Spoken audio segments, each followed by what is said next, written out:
Buongiorno e ben ritrovati con una nuova edizione del TG Flash di New Sicilia.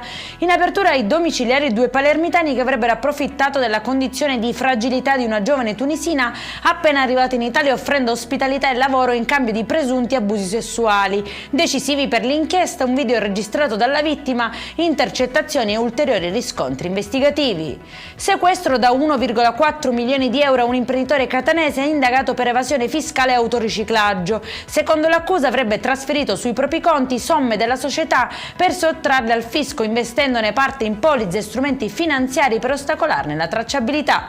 Maxi operazione della polizia a Catania contro corse clandestine e maltrattamento di animali. Controllate 19 stalle abusive, sequestrati 23 cavalli, denunciati 7 proprietari e scoperti farmaci dopanti. Contestate inoltre sanzioni per oltre 50.000 euro e diversi casi di allacci abusivi alla rete elettrica.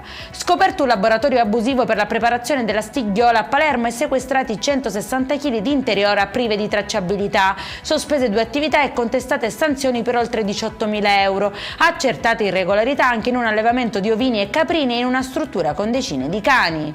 E in chiusura sequestrata nel Ragusano una discarica abusiva estesa per circa 80.000 metri quadrati. I carabinieri hanno rinvenuto rifiuti di varia natura, tra materiali edili, plastica e parti di veicoli. Denunciato un 42enne di Scigli, titolare dell'area. Per questa edizione è tutto, prossimo appuntamento alle 19:30. Buona serata.